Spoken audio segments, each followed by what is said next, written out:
Ketchup. Ketchup. Ketchup. Ketchup. Ketchup.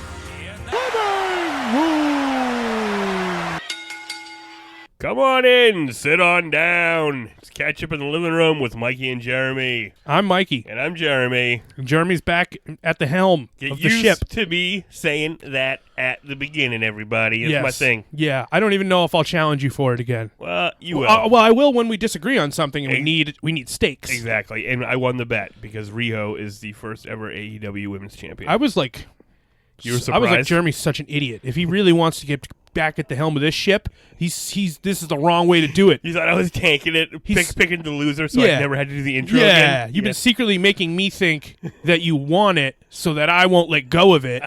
You son of a bitch. Well, I'm an idiot. I don't Yep. know what I think I know. You don't know what you think you know, exactly. But yeah, so we'll get into more in-depth on that later. Yeah. The first show of AEW.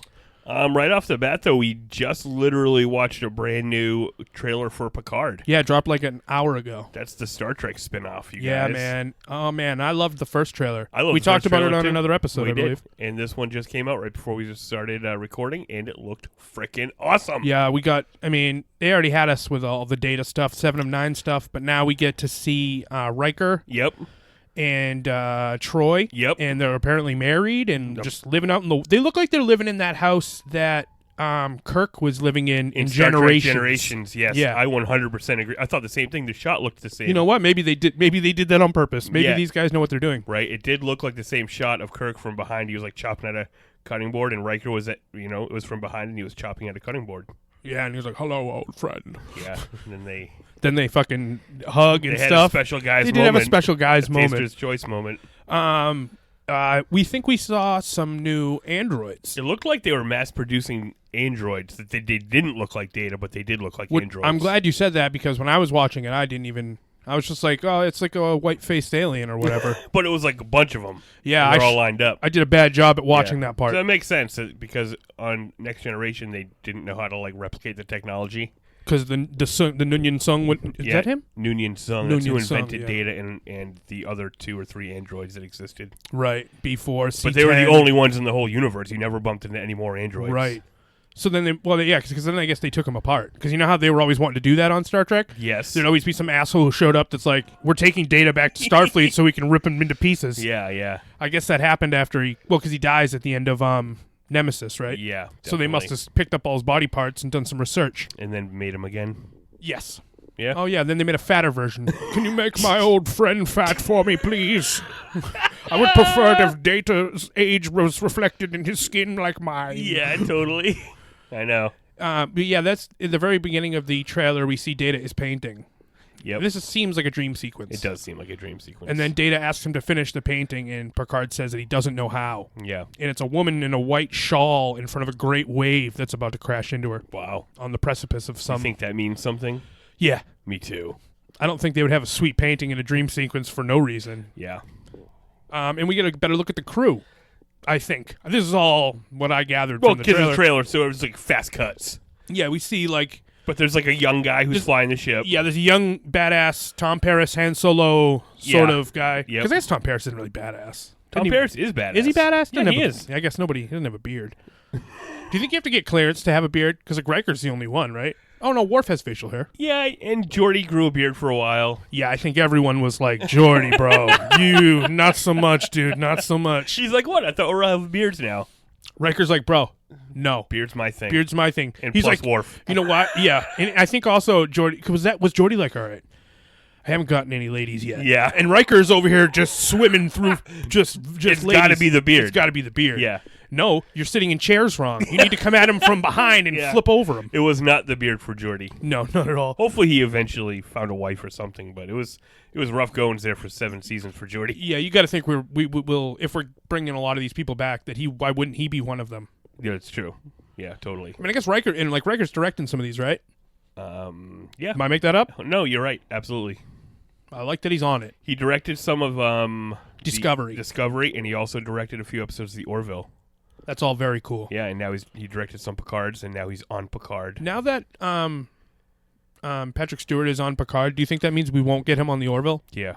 I actually think that's why they made Picard so fast. They're like, fuck, They're like, Orville's dope. Yeah, he's definitely going to end up on there if we don't get him. Yeah. Oh, that's 100%. Yeah. They're like frenzos. Because all of a sudden, like, I heard, like, oh, they might be making Picard. Picard's coming out. Trailer, watch the what trailer. The fuck? Yeah, totally. That's fast. It looks like at the beginning we see Picard like having dreams or memories of all these ships dive bombing this planet and fucking it up big time. I couldn't quite identify the alien culture the ships were from. They didn't look like the Klingon ships. They didn't really look like the Romulan ships. Yeah, you were our only hope for that.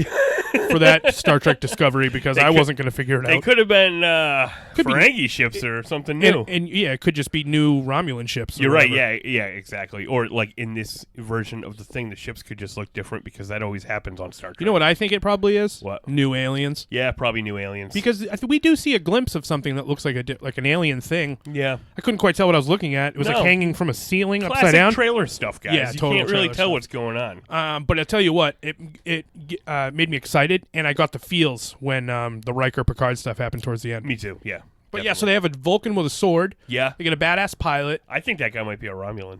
Oh, I think you're right, actually. But, I think you're 100% but right. again, see, I don't know aliens, what I'm talking about. But again, the aliens look different from series to series, so it's kind of hard to tell who I'm not the is. Trek specialist. Right.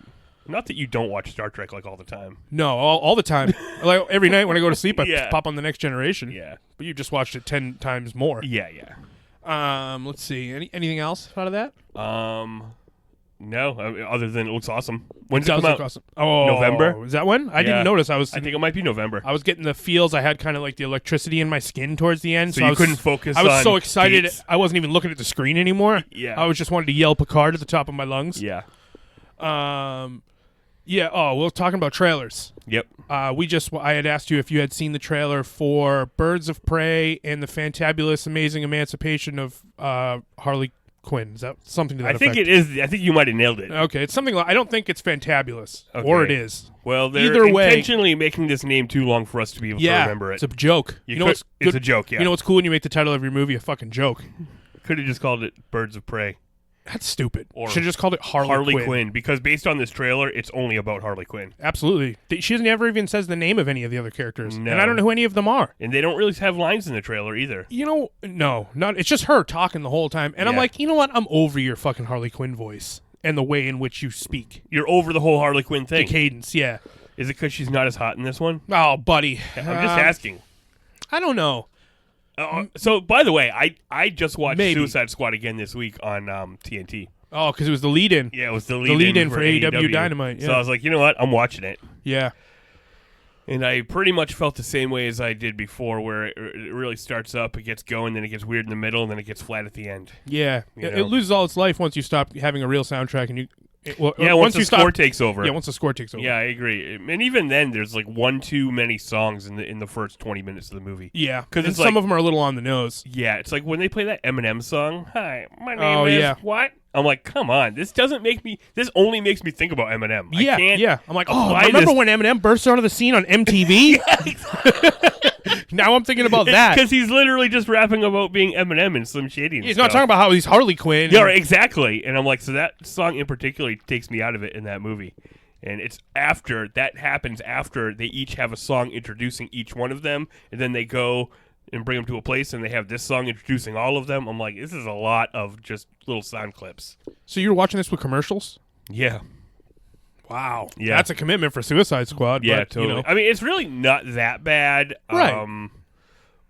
And you know what? I think the best part was the relationship between Will Smith and Harley Quinn. Yeah. Yeah. You know? Yep. So I don't know. And just like I do like her in that. But Yeah. I know what you're saying, where you're like, okay, yeah, I've seen the silly Do you know voice. what the Harley Quinn is? Yeah, and the novelty of seeing Harley Quinn in the live action has worn off. Yeah. She got her hammer. Like, there's a couple little things in the trailer where I'm like, okay, fine. She got her hammer. She has her hammer, and she has at least one hyena. Yeah. She's supposed to have two, but Supposed to have two guys. But then I'm like, also... And even then, what's the story we're telling here in this movie? And it looks like a grounded world it does, that they're in. But, like, she's eating licorice with this hyena. Maybe he's, like, genetically something or other, or he's got a fucking chip in his head, or they're friends. I don't know. Either way, it all looked like a mess of nothing. I couldn't tell who... I want someone...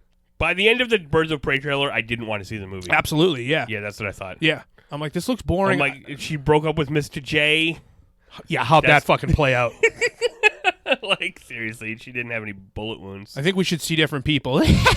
Okay, sounds good. So, yeah, I don't know. I wasn't really that interested in it by the end of the trailer. Yeah, I'm like, what? And also, you know the Joker's not in it, and you know Batman's not in it. Right, And yep, it totally. seems like the only other people in it will be whoever the Birds of Prey are, but they didn't tell me in the trailer. Yeah, I can assume one of those ladies is Huntress.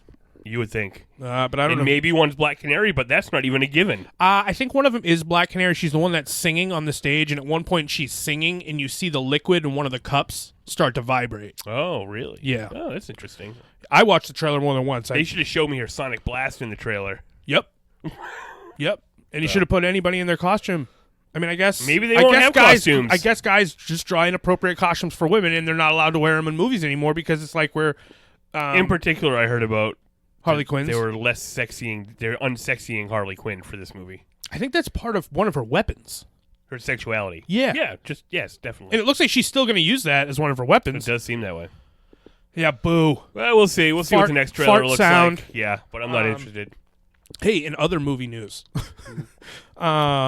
Kevin Smith announced on all of his social media platforms that that Clerks 3 is back on. Oh, really? Yeah, because there was some sort of merchandising event that Randall came to, Jeff Anderson. Yeah. And he was the only reason that they didn't go with Clerks 3 because he was like, I don't want to do that. Yeah, he's always kind of been that way. Exactly. So then Kevin was like, all right, I'll take all the stuff that maybe I was going to do in Clerks 3 and I'll work most of that into Reboot.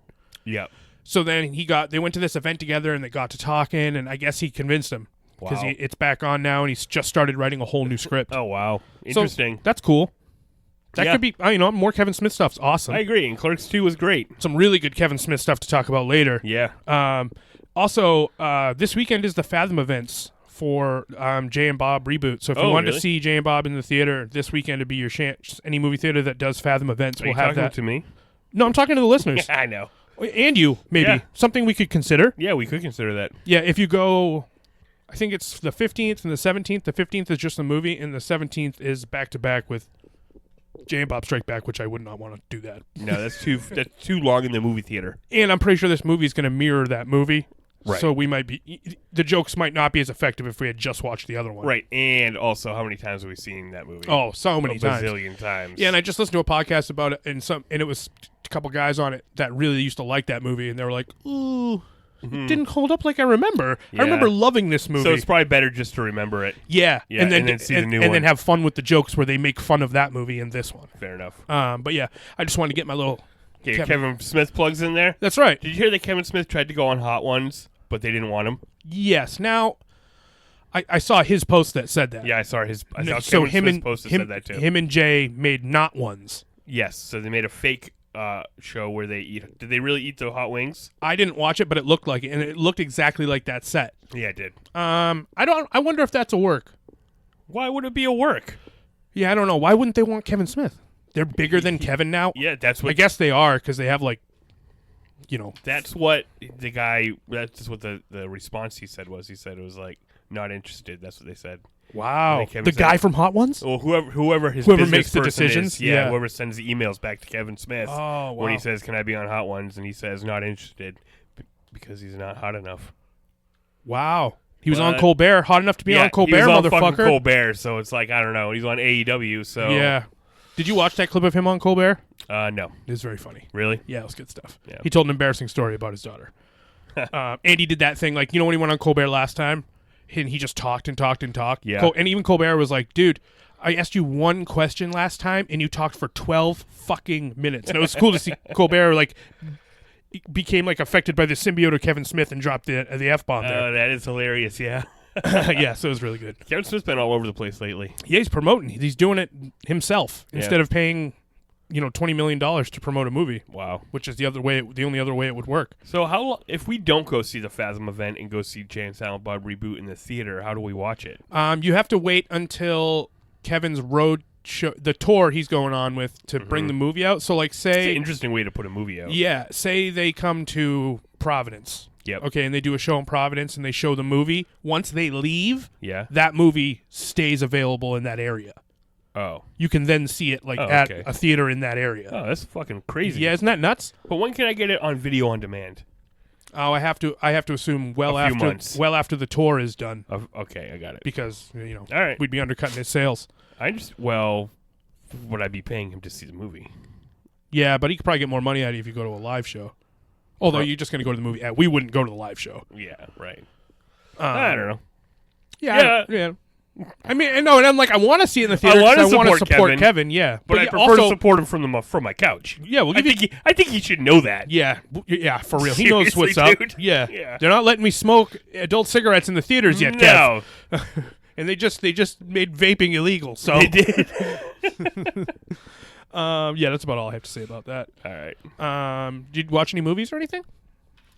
First, let me talk about. I went to the world's largest arcade this week, guys. Yeah, you had a little vacation, yeah? Yeah. I'm in the middle of a 2-week vacation. Wowie, yowie. In the first week, I went to New Hampshire. Oh, you did? I was thinking, I'm like, do I even know where he went? I went to Lake Winnipesaukee. Oh. I went to the old lake, guys. Yeah, the big lake. It was a lot of fun. There's like 100 fucking islands in Winnipesaukee. That's crazy. Yeah, it's a glacial lake. A glacial lake? Yeah, it means a glacier pooped it out. Oh, all right. It was cold. I didn't go in the water. Oh, yeah. Yeah, totally. Was there a sweet dock? There was a sweet dock. I went out there and Did you skip some stones? I smoked some adult cigarettes on the dock. Oh, shit. Sitting on a dock. There was geese. We weren't allowed to feed them. Okay. We have a lot of rules at this place. Right. Wow. Yeah, a lot of rules. It's like a gulag you stayed in. I had to separate my recycling. Ay. Come on. Is this I'm on work? vacation. Is this work or a vacation? But they had the world's largest arcade there, 10 minutes from where we were staying. Right. And I went there, and let's see this. What's it called? I have this cup here that I won, and it says World Famous Fun Spot. That's the name of the place? Yep, Fun Spot. I guess it's right to the point. Yeah. So if you guys want to check out the website, that's funspotnh.com. Over 600 games. Wow. And not just 600 arcade games. Like other games and stuff like skee ball and They have skee ball. and the one where you shoot the basketball. No, they don't have that. That's like one of the most common ones. Nope, they don't have that. Okay. They have skee ball, which I thought I was better at. Turns out, terrible skee ball. You were like, I'm going to nail whatever that little one in the top left is every single time. I barely scored 200 points. Right. Somehow it rolled out of the whole system through the net onto the floor, hit some kid trying to play Pong. I played the Simpsons arcade game. The classic one that used to be in the ground round? Yes, the classic one that used to be in the ground round, yeah. So that was fun. What else did you play? I played Avengers. Oh, okay. The one where you fight Whirlwind at the end of the first level? Yes, you do. I barely got that far, but that's... Oh, I never got past Whirlwind.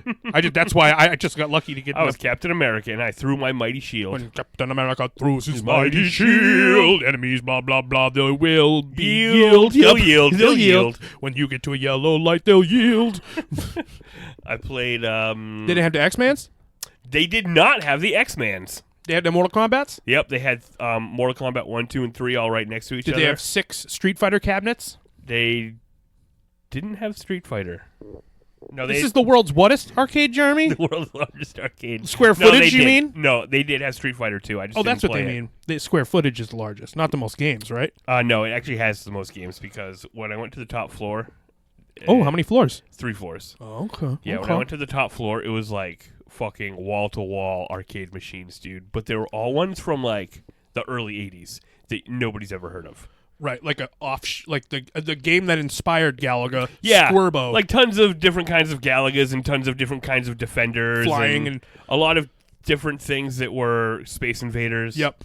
And a lot of ones that were like, they had fucking Mario 1 and Mario 3 on an arcade machine. They had Duck Hunt on an arcade machine. How does a Mario? You joystick and little buttons? Joystick and buttons. I don't think I'd be as good at Mario. No, it was really hard. Did you try? You tried it? I tried it, yeah. And Duck Hunt had a gun, yeah? Yeah, Duck Hunt, that was fun. Did they have like fucking Time Crisis 3 and there's like a gigantic sniper rifle? Yeah, they did. Nice. I like those. They had like an old one that was like shoot this bear, and it was like had a wooden gun on it. Nice. Yeah, but it was still like a video game. Did they have the Terminator 2 with the big? They did with the Uzis, the big Uzis. Yeah, and right next to it they had a Terminator, like a modern one with giant fucking assault rifles. Wow. I played both. Cool. What was the modern one based off of? The Christian Bale? Yeah, the Christian Bale Terminator one. Salvation game? Yes, it was a Terminator Salvation game. That's great. It was fun and it was hard. And like you'd hit the clip on the bottom to reload. Would it be like a button? Yeah. Oh, it'd go like. Yep. Oh, that's cool. Yeah, it was cool. This sounds like a fun place. It was fun. We And spent like bowling alley, 3 yeah? hours there. Yeah. I love bowling. alley. Do you know what kind of what pins were? What kind of bowling alley it was? The big balls. All right. No candle pin. No candle pin, guys. I'm a candle pin man It's through kinda- and through. Well, the Born place in- that we grew up near is Candlepin. Yeah. So Now I it's think that gone, dictates so- it is. Oh yeah, big time. Oh wow. Fico's, guys, it was called. Velodrome. Oh, I can still smell it. Yeah, I know, Not, right? Not great, but I love it. And they had this other dude. So Did you eat there? no, I because see there's something called the Braggin' Dragon restaurant. yeah, Jeremy. no, that was closed when I went. What about the D.A. Long Tavern? That was also closed. We went on a Wednesday. Was or there a lot of? maybe a Thursday? There was nobody there, and there was sounds really nobody awesome. even working there. I didn't even see anybody working there. It's just you guys just wandering around this fucking arcade, Yes. taking it all in. You did take some pictures of some cool stuff. I did, yeah. Maybe we should post. Oh, I'll post them. put them on the Twitter. I'll put them on the Twitter. Put them on the Twitter. Yeah, there was just a couple. There's like a tag team wrestling game, like generic. Right. There was Did you play that? You showed me a picture of a Stargate game. Yeah, it was actually Defender Stargate. Oh. So it was the game Defender, but a Stargate version, and it had these little Stargates as you were flying along that would teleport you. Oh wow, Yeah, that's cool. dude. Let me tell you about the Star Trek game because at first I had a hard time finding something I wanted to play for more than 10 minutes. Right. Because sometimes, for instance, there was a Batman game from when Batman '89 came out. It's just like a side-scrolling Yeah. Puncharoo. Yep. So I put the quarter in, played for fucking 10 seconds. I'm like, this game sucks. You You just walk forward and punch, and every guy dies in one hit. and you just walked away. You didn't even die. Yes. You just like left the machine. Yes, that's exactly what happened. Wow. Yeah. Because it's like, you put your money in the thing, they give you the coins for the machines, and then now you have a whole bucket full of coins. So walking away from a coin doesn't seem like that big a How deal much to me. money did you spend on? $30, I think. Ooh, you play a lot of games, probably. Yeah. I hope. Yeah, I did. How much is it? Were some of them more than one coin? Some of them, yeah. The one for the tickets, to win the tickets, always had, were You got to pay. most of the old arcade games were just one coin. Right. But so I found it was a Star Trek game, and I'm like, all right, let me check this out. But it was one you sit down in, Oh, very good. right? So I sat in the seat, and I'm like, it was like if it was shaped like Captain Kirk's chair. Okay. Here's the fucking crazy thing about this game. First of all, the screen, it looked like Atari. It was just like lines. Like all the alien ships were just like lines. You know what I mean? Yeah. So it was Barely like- even shapes. Yeah, barely shaped. So it was like a lot. You had to use your imagination. So they had one screen on the top that showed you the orientation of your ship, and then all the enemies on the map. So it was an overhead, and then one where you're the first person of the ship. First person perspective of the Yep. ship. And there's like, okay, so there's these green lines, and they're like, oh, and it says base. You're like, that's the star base. You got to go there to like get torpedoes. And then there's like these red outline ships, and they're like, that's the Klingon ships. You got to destroy You're them. like, They're attacking I could tell that was a Klingon ship from a mile away. So you had to use your imagination, but being in the seat helped a lot. And when you put the coin in, they go, "Welcome aboard, Captain." I'm like, all right, now we're talking. Right. Was there curtains on the side? No. I like when they do that. And, Yeah, that's actually very intimate. Like there's a Jurassic Park arcade game where they have the curtains on the side and you're inside Yes, the Jurassic that's Park right. truck. Did they have that? Yep, they did. Fuckers. They're good. So the cool thing about the Star Trek game is that the controls. It was like they were each the one controller was on the left hand and one was on the right hand. Just Like of when your chair? Of the chair. Like when you when you sit down in the chair, now your hands are on the controls just naturally. Oh, you know what's crazy too? In that Picard trailer, that's what the pilot had. You're He absolutely was right. using little things on his arms You're of his absolutely chair. right. Holy shit, you're right. So on the left hand there was just a dial, and you would just like spin it, and that spun you on the overhead Oh, map. spun your axis. Yeah, exactly. And then over here you had thruster, phasers, photon torpedoes, and warp speed. You're just like fucking them out. Well, yeah, that just like. And as you go to the star bases, you get more time for your warp speed, so you can go longer on the map. Right. But the levels take like 2 seconds sometimes because you're like, oh, fucking Klingon, boom, phasers, photon torpedoes, fucking dock with the star base, boom, we're out. We did it, guys. We did it. We saved Sector 1. We're all Sector 2. We're all well-trained professionals here. Exactly. This is a well-oiled machine. Well, actually, it felt like maybe the rest of the crew had been incapacitated, and I've routed all the commands through the to your captain's chair, yeah. That's what it felt like. That's to me, cool. Guys. It was a lot of fun. How long did you play that? Probably 25 minutes. Wow. Yeah, definitely. That's fun. Yeah, and then when I got bored, I went back to that one because I'm like, this is the best one. That's funny because it's got like the worst graphics. It had the worst graphics, but like I'm like, okay, I played Double Dragon for 10 minutes. Right. The guy punches my girlfriend in the stomach and drags her off, and I have to walk So that- on the streets, Yep. punch everybody. So I played that, and then I'm like, all right, what else am I gonna play? Well, all these fucking other games. 90% of them look exactly like Double Dragon. You're just some guy walking down the street punching oh, people. cool. You just going, you're like, I'm going to play this. What am I play? Streets of Rage? Yeah, It's all the- exactly. Yeah. So I'm like, there's a lot of repetition in the games, but it's also Even- just a fucking cool. It's just cool to see them all. Yeah, even that Avengers game is the same shit. It's the same shit. Yeah, it's just a side scroll and beat 'em up. Yeah.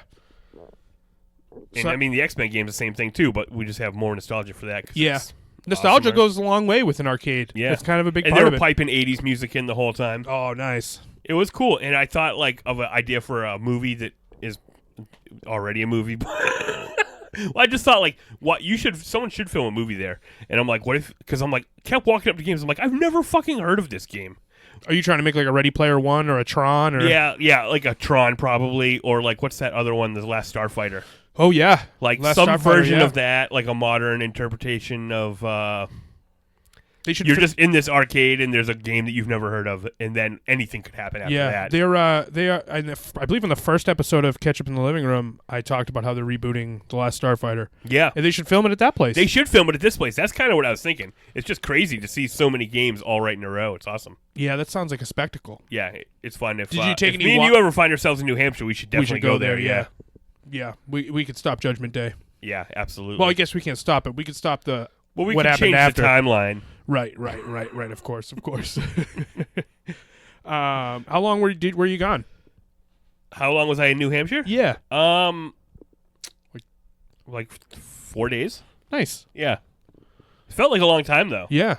Oh man, New Hampshire's beautiful. Yeah. Oh man, it's fucking leaf peeper season, guys. It's- The leaves changed. It was amazing. You were peeping so many leaves. Peep so many leaves. Peeping those leaves. Leaf peeper. Anything else about the vacation? Is that No. now we got the sweet cup of candy though? We got the sweet cup of candy, and this cost 500 tickets. Oh, so- what did you play to earn your tickets? Oh, well, dumb shit. I don't really like the ticket games, but at a certain point, you've played all the video games you want to play, and you're like, I still have all these coins. So let's try to get enough tickets to win something. They got air hockey tables. They did, yep. You can't win coins on air hockey. No, because it's 1 versus 1. Who gets the tickets? Yeah, exactly. Yeah. Yeah. It's just you on one side of the table and you're just hitting it slowly into the goal over and over Like again. a lot of the games you win tickets at are dumb. It's like, oh, you put 4 fucking coins in, right? And then there's just this lever, and you pull it, and Scooby Doo's like, "Roar, roar, roar, you better do a good job." Yeah, it's like slots. I'm like, okay, yeah, it's like playing the slots. Yeah. I'm like, oh, I won 25 tickets. Okay, great. Yeah, video games and arcades and even modern video games now are really walking the Well, line they had slot machines between here, gambling. Oh, nice. but just for you couldn't win money there. Just for the coins. tickets? Yeah, no, Oh. just the coins or no, yeah, maybe it was Oh. tickets.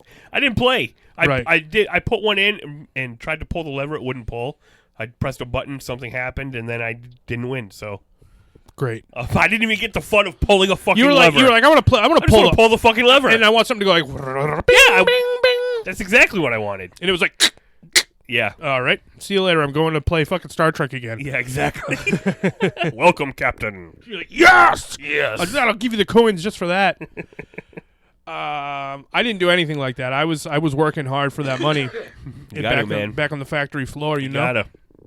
I got vacation next week. Yeah, I'm me very too. excited. All right. We've all got things going on. I dropped my notes. Yeah. Speaking of notes, and that I have them, I watched a bunch of stuff. Oh, I also watched some stuff. Did you now? Yeah. So I wanted to start. It's October now, It is. and there's 2 things that happen in October. TV shows come back. Yep. And everything getting spooky. Spooky. So I want to start maybe checking out different new fall TV shows. Yeah. And I had reported previously on a show called Stumptown. Yes. Starring Colby Smulders. That's right. And I meant to watch it, but I haven't and yet. Jake Johnson. And Is it ABC show? Yes, it is. Yeah, Jake Johnson. That's his Jake name. Johnson and Michael Ealy is the other guy, and then a lady who was on one of the NYPDs. Mm-hmm. She's a bigger woman. Either way, doesn't really matter. And so I watched the first episode, and I loved it. You did love it. I loved it. It was Do you awesome. recommend it to me? I think if you were ever going to watch a procedural, Yeah. this could get the job done. So funny. It is funny. It's got a good sense of humor. All right. You know, and I guess I just really like Colby Smulders and Jake Johnson. I like them too. And she Colby has Smulders from How I Met Your Mother. How I Met Your Mother, yeah. And Avengers. She plays Maria Hill. That's right, yeah. She also has she's kind of like an alcoholic, and she's got trauma from She's like Jessica Jones. yeah, she was a soldier. Oh, okay. Yeah. So in Afghanistan, she has PTSD from that. Oh, wow. And so she's Women can get PTSD? she's an alcoholic. You don't hear that very often. She's doesn't want to have any real relationships, so she's kind of banging and ditching people. Yep. Classic. And Jake Johnson is her best friend, and he's a bartender, which is crazy because that's who he played. He essentially plays a cooler dude version of his character from New Girl. Oh, really? It's crazy to see him behind the. You're like, of course he could do this. Yeah. His name's also Grayson, and they call him Gray, which is very cool. Wow. She has a brother with Down syndrome, and She has everything. She's pretty irresponsible. So a lot of the times, like Jake, he works as like a barback. Yep. Her brother. And with Jake Johnson, and they have a beautiful relationship, and then also there's all this stuff where she's like sort of an independent, a private investigator. Yeah. But she hasn't got the license to do it yet, and the cops kind of keep being like, hey, you could just like get the license, and we wouldn't have to keep bringing you into the police station every time you get involved in one of these capers. Wow. But it's badass. She can scrap. It's funny. It's fast. That's what I found. It doesn't get caught up in the procedural stuff. Yeah. And it has enough of the tropes, but does its own thing. Mm-hmm. So then I realized that I was like a week behind. So then there was a second episode. Oh, cool. And I watched that, and I was like, Now you're in. now I'm in. Yeah. Now I'm watching. Now I'm a big fan of Stumptown. I'm going to check it out, as I said. I think you have should. A few extra hours this week. Yeah. Yeah, it's procedural as fuck, but it's fun. Oh, sometimes procedurals are satisfying, even though they're not mentally stimulating sometimes. Yes. And this one is just, it moves fast enough that I'm like, oh, also she drives an old shitty car. Yeah. And there's a tape stuck in the thing. Yeah. So it's playing it's like just a mixtape of a bunch of different songs. Oh, They wow. come on and off at hilariously appropriate or inappropriate times. That's funny. So you're right. It has a little bit of everything. It has like a different trope from like a lot Yeah, of different yeah. procedurals. But it's Like- all about the characters are what gets the job Yeah, done. for sure. If you want to watch these characters, then Yeah. that's how you decide if you like a show. Do you watch any TV shows? I did. I watched the first 3 episodes of American Horror Story Oh, 84, excellent. the new current season. Yes. That's awesome. Yes. How is it? Awesome. It is awesome? Yes. 3 episodes? Yes. Mm. It takes place at a summer camp, Camp Redwood. What is it, 1984? Yeah, 1984. That's the year Karate Kid came out. It's also a George Orwell novel, right? Yeah. Is that that guy's name? Is it about Yeah. a dystopia? It is, yeah. So, yeah. I don't think that has anything to do with That's totally this irrelevant here. Yeah. 84 is just a good year for this? Well, it's like a throwback to the 80s slasher movies. Yes. So it's basically, I mean, I'm not super familiar with American Horror Story. I've seen a few episodes from a few different seasons, Mm-hmm. but I've never watched a whole season. Mm-hmm. But it seems in some ways like lazy. Oh.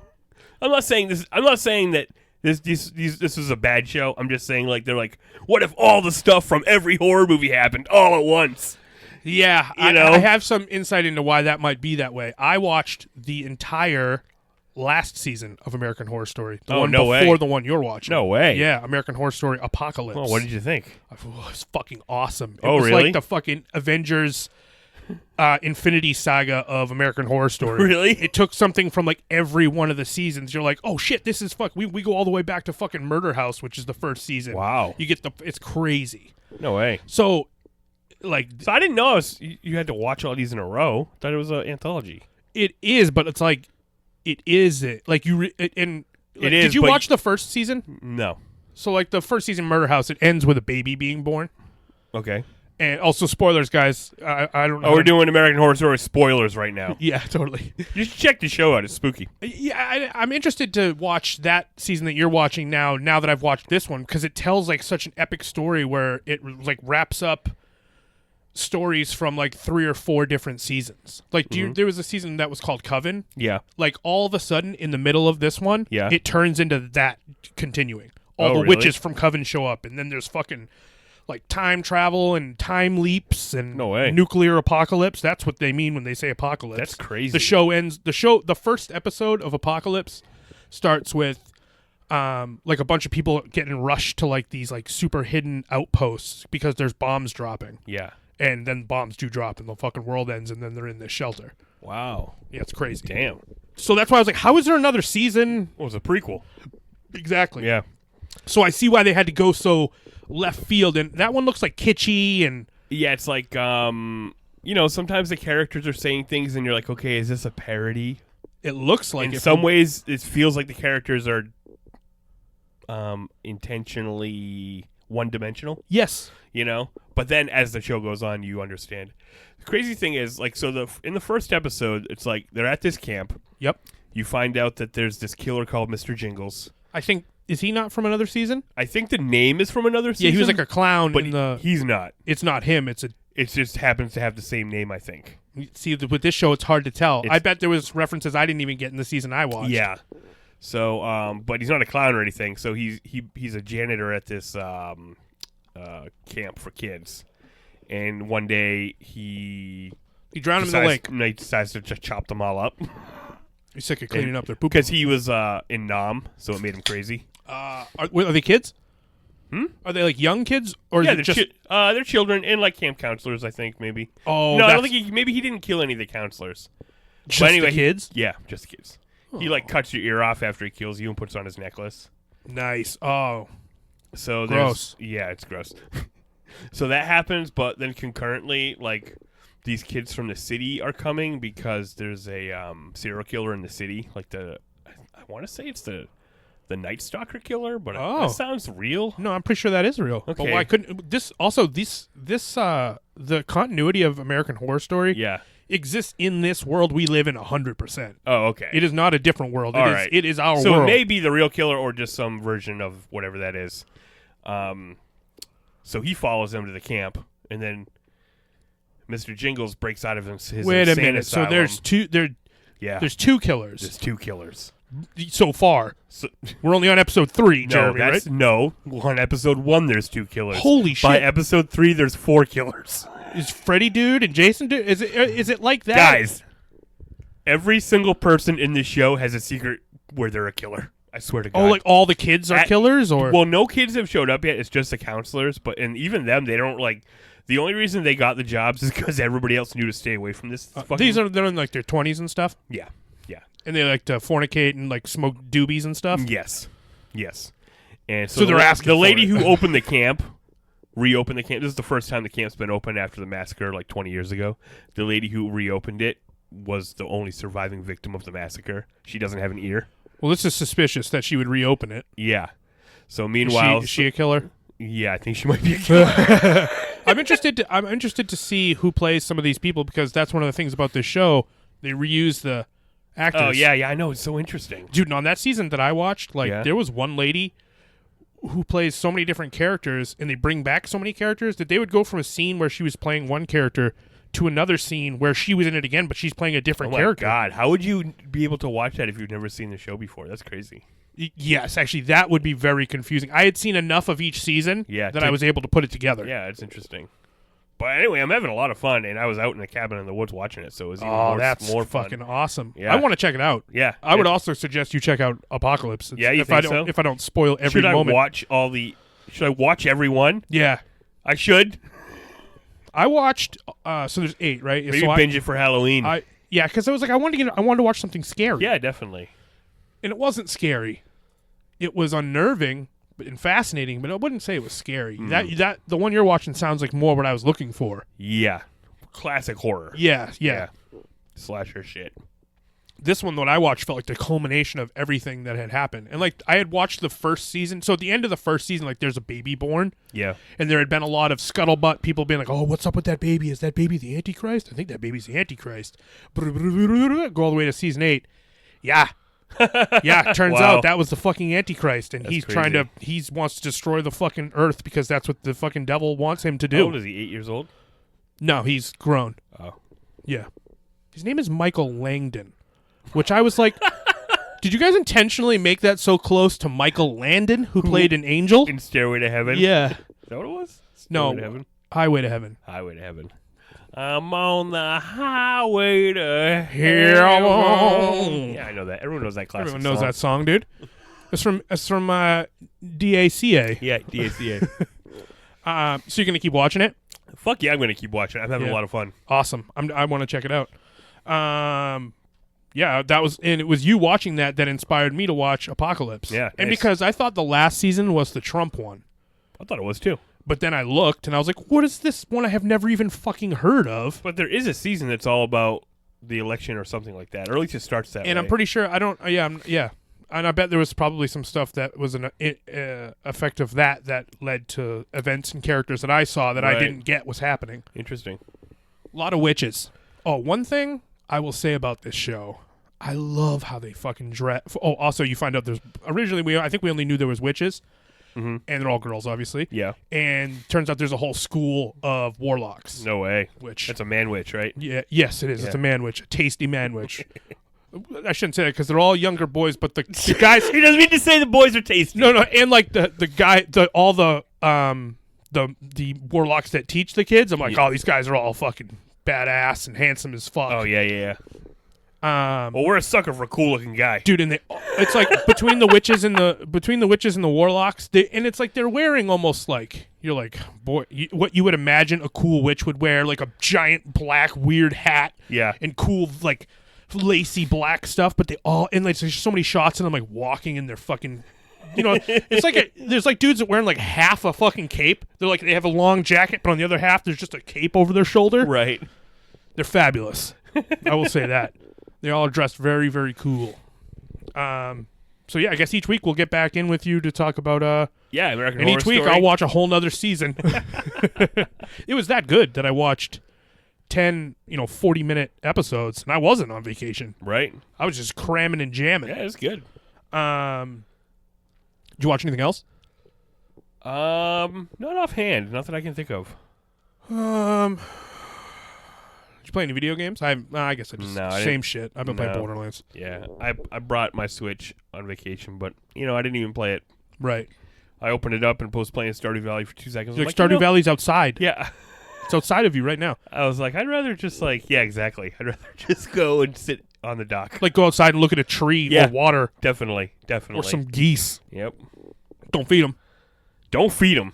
Rule number 5. Because they don't want the geese to keep coming back Well, and shitting.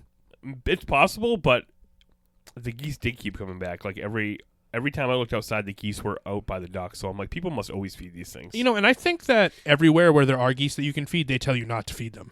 Well, part of it is that if you feed a goose or a probably any bird a lot of bread, that they'll stop being able to fly because something weird happens to their wings. Oh, gross. I don't know if it's just geese, but I know it is total geese. I thought you were going to say they can't fly because they They're got so fat fat, because yeah. they ate too much bread. Well, yeah, because birds aren't supposed to have too many carbs. It's true. Birds are on a low-carb diet. Everyone knows it is that. true. Worms are low on carbs. Yeah, it's true. So, All right, so I guess that's going to conclude with the non-wrestling. yeah, that's right, guys. We Portion. almost weren't going to do the podcast We this were- week. yep. But I said to Mikey, because I came home on Saturday instead of Friday, so even though it is our first conversation, it was not our normal schedule. Exactly, yeah. And we're like, midway through evening of Saturday here. Yeah. So, but I said it's the biggest week in Professional wrestling. in the last 20 years. Yeah. And I did all my homework and I watched all the shows. So we had to do the podcast. Yes. And, there's a pay-per-view this weekend. I don't know how much we'll talk about that, but let's get into wrestling. Yeah, wrestling. Well, let's get I want to finish with AEW. I'll finish with AEW. Because I don't want to talk about WWE after I talk about AEW. Okay, first let me talk about Impact. What? Well, so it's just, Jeremy, what happened? This story starts with AEW. Okay. So I watched AEW on Wednesday night. Okay. Mm-hmm. And then, I don't have cable, but the place we don't have cable here.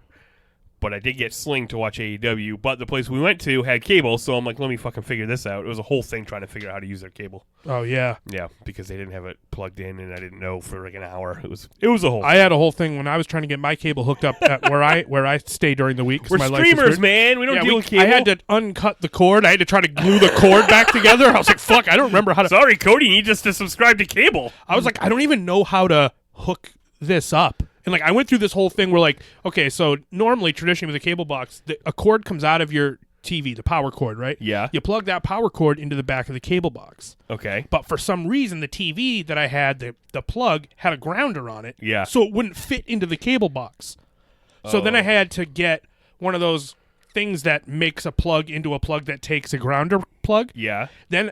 And then I tried to plug that in, still didn't work, wouldn't fit. Yeah. So then I had to get an extension cord, plug the extension cord into the back of the cable box, plug the gray thing into the extension cord, plug the TV into the gray thing, Wow. and I was in business. Dude. And this is Wednesday, man. Yeah. You know, I'm freaking out.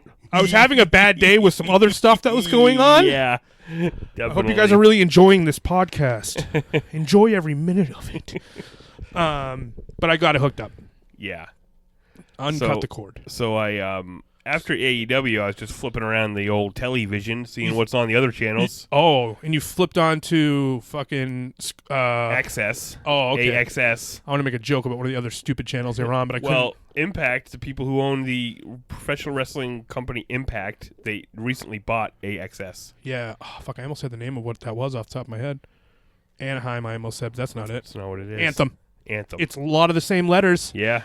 Anthem is the company that owns Impact, and now they bought that other channel. So now Impact's going to be on that channel at Tuesday nights. Mark every Cuban week. owned that channel. Oh, really? Did you know that? I Famous did know that. money person, Mark Cuban.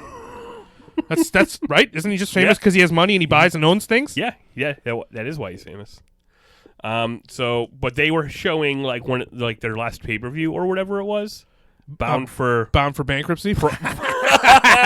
No, I don't know, man. No, they're on the up and up. They're on the up and up. I'm just being a real. They're on dick. Tuesdays on a bigger network than they were, and they kept cutting. They were showing the pay-per-view, but they were also cutting away to Josh Matthews and some other fucking loser commentator, and they were like trying to catch me up on what's happening in Impact now that it's coming to Tuesday nights on Access. Do you work for Impact? Are you on the payroll? I'm just saying. Are you making more or less than Josh Matthews? I'm just saying it's interesting that all of a sudden wrestling's everywhere. Also, good choice Tuesday night, boys. Yeah, you know what Tuesday you're night. doing. Yeah, I actually heard a exactly podcast with Don Callis and Scott Demore, who are the co-vice presidents and running the company. Yeah. Of them talking about this move, and I like Don Callis, so I do too, want them to succeed. I want them to succeed too. And I was just thinking, like, as I'm watching it, it's just like they're just doing the best with what they got. Yeah, like, and they're trying to get the best guys that they can get, and it's very competitive right now. But, you know, everyone right now just has their roster as it is, and everyone's going to try to put on the best show they can. I think Impact is doing a good job of making stars out of the the guys they have. Yeah. LAX is a great example. Yep. They came in, they got way over, Yep. and then fucking AEW You're squabbed them up. absolutely right. And they're lucky to have Brian Cage, the Sami Machine. Callihan, Yep. Tessa Blanchard. Yeah, they have some people there. Between those three, you've got some real money. And For then you got a sure. bunch of old guys. You got your Rhino, your Tommy Dreamer. Yeah, they're your using Rob Rob Van Van Dam. Dam. They got Ken Shamrock over there. Yep. Moose. So, Moose, yeah. Shout out to Moose. Moose did listen to our podcast, and the big guy called Moose. Oh, Jeremy, when you went on your vacation. Oh yeah, there was a moose. Hey Moose, there was a moose painted on my cabin. It's fate. It felt to me like the dojo was always watching over me. Their living room. The living room, yeah. Also, I do want to say that I did. There was a possibility of me doing a one-man episode. Yeah. And that Moose did email me and offer me his services as a guest host, and I just Much want appreciate to that, say Moose. thank you to Moosezilla. But I swooped in. But Yeah, we Moosezilla. decided there was just too much wrestling, Moose. There's too much. Yeah, we had to. And deal I with ended the up. I wrestling. had a fun family night. I hung out with my parents. Oh yeah. Yeah, had a little awesome. Friday night Smackdown. Oh yeah, right. Okay, Yeah. so that's Impact, guys. I'm Oh, just so telling how you, did you feel? There's more wrestling out there. Yeah. I didn't think it was very good. Some parts of it I liked. Some parts of it I didn't. I don't really like Eddie Edwards. I don't like doing yeah. his fake hardcore gimmick. You know who they should have? I'm like, I could tell this guy's not a hardcore motherfucker. Yeah, you're not the next Tommy Dreamer, pal. Yeah. Even though you have the same weird fat face. Yeah. You know who they should have, but they can't, I guess, because they're MLWs. But if they had Teddy Hart, Yeah. I think that would be a real get. Well, MLW is also probably in the same spot that Impact? the Impact is in. They're both like the lower tier, but still have guys on exclusive contracts Yeah. and trying to make a go out of their best roster, you know? And it's like, it feels like MLW distribution-wise is a little different. I guess they're just using a YouTube approach. Well, they have a... they have a local? They have a cable network called BN Sports, but we don't get it, and I okay. don't know who gets it. But somebody gets Some it. other part in the country gets it? Yeah, some people are getting that network. Oh. But they also put their show on YouTube free. So And also, you know who else is putting their show on YouTube for free? NWA. Oh, yeah. I don't know when that starts, but I know they already started doing their little tapings in their tiny little studio. I like the idea of that. I'm going to check it out. More wrestling is better for everyone. I agree. And I think that's the theme of today's podcast is more wrestling is better, and more wrestling is happening everywhere. And I think the mainstream's going to probably get wind of it soon because you're going to get all the AEW advertisements on the NBA on TNT, and you're going to get all the Fox advertising Smackdown on fucking football on Sunday. Yeah, that's so many crazy. people watch yeah. that shit. Did you see any of the stuff where Chris Jericho went to like a hockey game Yeah, I did. and they kept putting him up on the thing, and there was a commercial for fucking AEW during the game? He's La Champion. La Champion. Okay, all right, let's get through this WWE. Okay, what happened on Raw? Although I mean, also, it was an exciting week, although even for Raw and SmackDown because they were rebranding them. Yeah, and I will say that there being more wrestling is good for everyone, including WWE. For They're sure. stepping up to the plate a little bit. I agree. New sets. New sets. Raw, terrible. Hated it. SmackDown, fucking awesome. Loved it, dude. So So cool. So funny that we thought the same thing. Yeah. They were talking about this new set on Raw, and as I'm watching it, I'm like, it's just like a floppy canvas. Did you see? Have you seen the meme that has it's Tony Hawk in midair because it looks like a fucking Tony Hawk pro skater ramp, and it's does. like him in midair above the entrance. Yeah, it's just like a curved LCD screen. With a big hole in it that Seth Rollins comes out of. I hate it. I hate it too. Yeah. Especially compared to how badass the fucking they got cool circle things on the side. Yeah. Like the SmackDown one. Definitely. The Raw season premiere. Yeah. Yep. It's good. All the guys are off their break from before this season. Okay. They're all fresh, ready to. Oh wait, no, they've been working every night for 10 years. All the writers took a few months off to come up with some fresh ideas. Really cultivate some fresh new perspectives. No, wait, they're just still the same week-to-week bullshit It's every just week. Vince yelling at everyone and throwing their papers in the trash. What did happen on Raw? Raw. Randy Orton and Baron Corbin are friends. Oh, we got team Yeah. we got Team Hogan Oh, versus yeah. Team Flair, and it's whoever at Crown Jewel in Saudi Arabia, and whatever team wins, the other legend head cut off. No. Yep, No. that's yep, it's a decapitation on a pole match. You did not hear about this? All right, I watched this segment with Hulk Hogan and Ric Flair. Did you watch it? Yes. I watched all of Raw. I didn't. Okay. I watched every hot minute of SmackDown and AEW, but not Raw. Okay, so Ric Flair comes out, Hulk Hogan comes out. I saw them pretend they were going to fight each other. Well, immediately Ric Flair's right on Hogan's dick. And he's slapping himself in the biceps, getting ready to attack. He's just like, I'm really sick of that music. Like as soon as like Hogan comes out and they're all doing they're all just sitting there. And at first nobody knew why this segment was happening. So I was very confused as to why Rick was trying to start a fight with Hogan already. But then at one point Rick said, I want to get a payday with as many zeros as you got. Oh. And then Hogan's like, well, I think you're gonna, brother. Oh. They're going to Saudi Arabia. Oh, shit. That's greasy. Yeah. So then they, kind of worked more of an angle, and I Flair liked- continued to get more pissed. I liked watching The Miz watch them. Yeah. No, it Like, was, Miz starts moving the chairs so they can fight, and he's just like, he should have had popcorn. yeah. So it was dumb, though, because, first of all, Seth Rollins is doing too much on every show. You can't have Seth Rollins do everything. He's in every single segment on this show. Yeah. But anyway, so he's the first guy on Team Hogan. Yep. Randy Orton is the first guy on Team Flair. And earlier, Seth Rollins had been like, hey, I'm going to have an open challenge for... Oh, and Rusev answered? No. Oh. No. Yes. But here's what happened on Raw. Let me know about it, Jeremy, because I don't know. Rey Mysterio was going to fight Seth Rollins for the United undefeated Universal Champion. The Galactic Belt. And then Brock Lesnar came out and murdered Rey Mysterio. Not only did he murder Rey Mysterio, He murdered Rey his Mysterio's son, Dominic. I guess they taught that kid how to take real bad bumps. Not bad like he did a bad job. Bad as in they're going to hurt you. I guess so, yeah. Because he did great, but I was like, Brock was just throwing him around. dude, he slammed him into the fucking into the pole. It looked like at one point Brock tried to put him up for the F5, but he didn't get him, and it pissed him off. Yes, Yeah. because then he got real strong and real angry, real fast. Yeah. So anyway, they take this dude away in the ambulance. Ray goes with him. So they're like, we're not having the Universal title match. Why he do that? Why did who do what? Why did Brock do that? We'll get to it. Okay, they do explain that. I saw Paul Heyman yelling about Vince McMahon or something. Why did he do it? Because this fucking Brock does whatever he wants. Okay. But why did they do it? Because Cain Velasquez is coming in on SmackDown. Oh, right. So we'll get to that. We need to put some heat on Brock. I think they just wanted to connect Cain Velasquez to Rey Mysterio. Oh, right. Of course, Jeremy. He's like his big buddy. He's like, yeah. You know? Yep. So then Ray's out of the title picture. See you later. Then Seth is still like, I'm going to defend my title to anybody who wants. I'm a fighting champion. So then this segment starts with Raw, with The Miz and Hogan and Flair. Nice to see the old guys. I thought this was the opening segment, so maybe that's why I was this was confused. not the opening segment. So it's still confusing because then Randy's out there because Flair's like, here's my first guy. And Hogan's like, here's my first guy. It's Rollins and Randy. And they're facing off. And then Randy is like, "Hey, why don't we fight right now? Captain's match." Oh yeah, he did say that. And they start fighting. And they have a match. They start having a match, but this is not the Universal Title match that they were talking about. I was confused. So when he put an open challenge up, but I guess since Randy didn't say for the title, that doesn't count as the open challenge. He didn't want a title match. He wanted a captain's match. Yeah, he wanted a captain's match. You know that whole thing.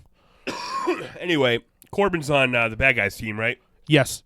Then he comes out, and then Rusev comes out to save Seth Rollins and Hulk Hogan. It couldn't get any weirder from here. Yeah, so Rusev, they beat the shit out of Corbin and run Flair off and run Orton off, and then they're all celebrating. They're doing the Hulk Hogan pose down. And I'm thinking,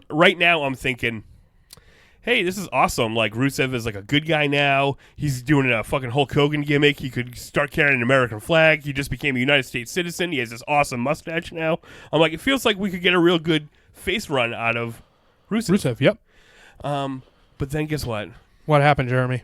But then, like, he walks backstage, and they're like, hey, Rusev, where's Lana? And he's like, I don't want to talk about it. That's my Rusev. Yeah. And then they're like, oh, all right. And he's like, another thing. I challenge Seth Rollins tonight.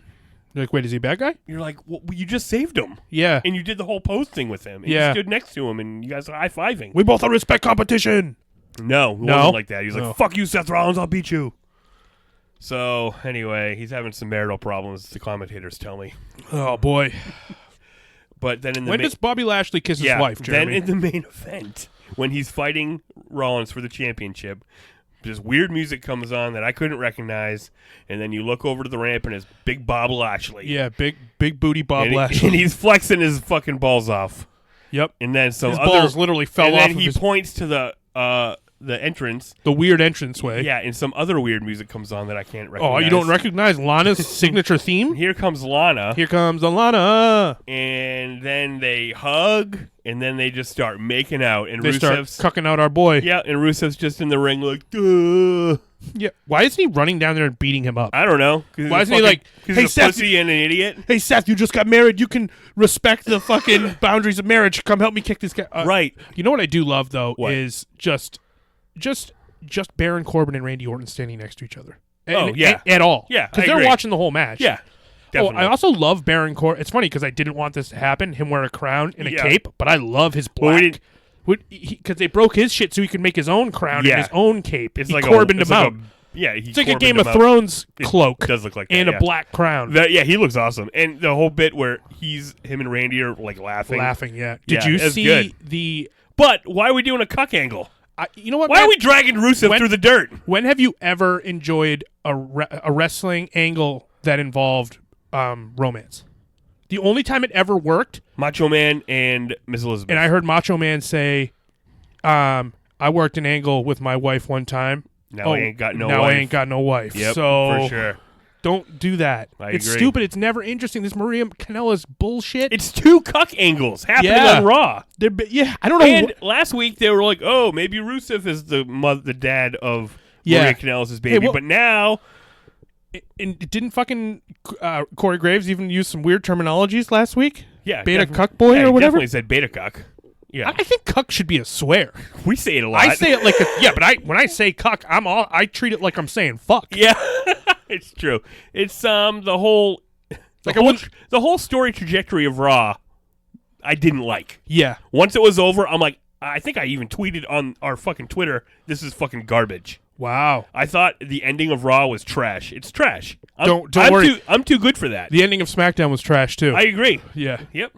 But before I almost wanted to go chronologically, but we'll go right to SmackDown. All right, yeah.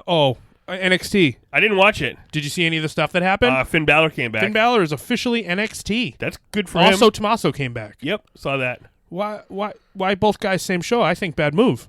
Because they were putting all their eggs in this basket. All the eggies in one basket. basket. Not only did they have a 15-minute overrun on NXT this week, which means it goes 15 minutes longer than the scheduled slot, so it ends after AEW replay starts.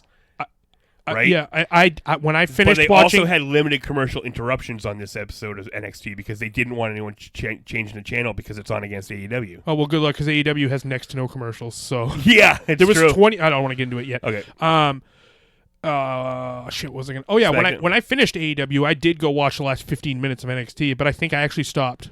I didn't even finish and it was like a sweet match between Street Profits and was that this week? Yeah. Yeah. When I was watching the Street Profits match though, I was like, wow, fucking what's the other guy? Not Montez Ford. Dawkins. I was like, wow, it was so, I think he impressed me last time I saw him too. And it was so late in the match that I thought he should have been wicked blown up. Right. He must be doing some work because he was you know that thing where he runs at the turnbuckle and he jumps and does the spins and lands on you? Yeah. Usually he looks tired. Yeah. But he didn't. He was like, and he was just suplexing the shit out of these fucking guys. Obviously these dudes are fired up to be on Wednesday nights. And I'm happy for them. Me too. But I didn't watch the show. Me neither. I didn't watch Raw. I didn't watch NXT. I watched AEW and I watched SmackDown. All right, what did you think of SmackDown? I liked it a lot. Yeah. I liked everything. Actually, I liked the whole show up until the bullshit Brock Lesnar taking up my boy Kof in 14 seconds. It seemed less than that. I saw it. It was 14. But I know. I find that highly disrespectful. It was highly disrespectful. That's what Brock does. Yeah, that's true. It felt like a pay-per-view. SmackDown felt like a pay-per-view? And I did like the pre-show. I like that there's a pre-show. I didn't see it. Oh, I did. Yeah, It made it feel like sports. Wow. It looked and felt like a sports pre-show. Yeah, and then Braun Strowman almost fought that guy who's probably like a boxer. Tyson Fury. Is that he's a boxer? I believe so. Yeah. And then Cain Velasquez came in at the end. No, it's got to be Cain. Velasquez. He's a UFC MMA guy. Yeah, he just made his wrestling debut in AAA, I believe. Yeah, he was teamed with Cody. Under a mask. Yeah, under a mask, yep. So I guess, you know what, that's I'm sure as far as they're concerned, yeah, that's a huge get. I think so, too. Because that's who beat Brock's ass, because Brock's afraid of him. You know what sucks, though? What's that? Is that, like, there's no wrestlers that can beat Brock, but all that guy doesn't look any bigger or tougher than Baron Corbin. No they way. Even have the same, like, fucking saggy titty yeah, face. It's like body. I'm sure that guy's a very good UFC fighter, but like, okay, he's been learning how to wrestle on his own, right? He went to Mexico to learn how to wrestle, right? And now he's in WWE, but now he's fighting Brock Lesnar for the title, and he's probably going to beat him because you can't lose your first match. But none of these awesome wrestlers who have been here forever are worth that. Yeah, nobody can beat Brock. Like, it took Seth Rollins so much fucking effort and time to beat Brock. Yep. Kofi got shit on by Brock. Daniel Bryan lost to Brock. Finn Balor lost to Brock. Yep. Fucking Braun Strowman got buried by Brock a million times. Yep. Samoa Joe got beat by Brock a million times. Kevin Owens got pwned by Goldberg, who then pwned Brock, but then Brock. Like, so it's like no matter what, the regular wrestlers that are there, rank and file, they're not getting any respect. Yeah. They're getting danger fielded. They're being shown on a separate level. Yes, as everybody. It's a lower level than Brock and the other UFC guys that they want to bring in. And I could see why if fucking Finn Balor was given the opportunity to go to NXT, he would. That's right. I also saw him say that he's gonna do what he wants and fight who he wants, and that's all he's wanted. So like he's down there calling shots. Right. Like, give me Cole or give me Riddle or give me this guy. That's cool. I mean, it'll probably lead to a lot of cool shit. But the fact that you're doing this on SmackDown when you could have Finn Balor headlining SmackDown it's disrespectful. Shane McMahon is fired. Shane McMahon is fired. Yep. Kevin Owens squished him. They had themselves a little bit of the old ladder matcherino. Yep. He fucking frog splashed him on that ladder. Yeah. Yep. So I watched SmackDown with both my parents. You and did. My mom hates wrestling. Yeah. But we were all hanging out, having some drinks and playing cards and stuff, and I was like, "Oh, wrestling's on. I gotta watch this." And I was like, "You want to watch it?" She's like, "All right, I fucking guess so." Yeah. But yeah, that got an audible reaction from everybody. Oh, really? The frog splash. Yeah. Yep. It's funny. I was watching with a friend of mine too, and she doesn't really watch wrestling, but I was just showing it to her because I was going to watch the podcast. That's what I told my parents. I'm like, sorry guys. And she's asking questions. I'm like, because we had watched AEW the night. My mom was literally taking notes and asking questions. We watched AEW a few nights before, and I explained everything. And then as she's asking, she's like, "Where's Cody Rhodes?" No, well, she was just asking me questions about why things were happening, and I got to a point where I was like, yeah, in WWE, it's like not for any reason. You can't use logic to answer her questions. Why are they having a lumberjack match? Oh yeah. I don't know. Let me see. There's no good reason why they're having a lumberjack match to get everyone on the show. Yeah, and I was like, usually you do this match if one of the guys keeps running away. Yeah. Or if other guys maybe are trying to interfere. Yeah, but that'd even be less a cage so. match. And then I'm like, but I can't really think of why they would have one for this match. Yeah. But they just are. What was that match? That was Roman versus Rowan. That makes no sense. Yeah, and so they're gonna at the pay per view. It's gonna be okay. Yeah, let's talk about that. Right? Daniel Bryan and Roman Reigns versus Harper and Rowan. Yeah, we should talk about how good The Rock is. Oh, The Rock opened up SmackDown this week. Yeah, of course, dude. That flurry of assaults that he hit the elbow, she hit the leg drop. I was like, fucking new team. Yeah, that was great. Sorry, Seth, she's married to The Rock now. Yep. It's the man and the people's champ. Yep, and Corbin's the best guy to get out there and get shit on by so The Rock. Good. Yeah, definitely. Corbin's so good. Yeah.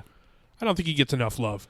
Well, he gets plenty from us, so that's all he needs. That's all you need, Corbo. The people in the company know because that's why he's in a lot of segments. That's why you get put out there with The Rock because people hate you and you can do your lines. And you're an integral part of that Flair Hogan team. Of course.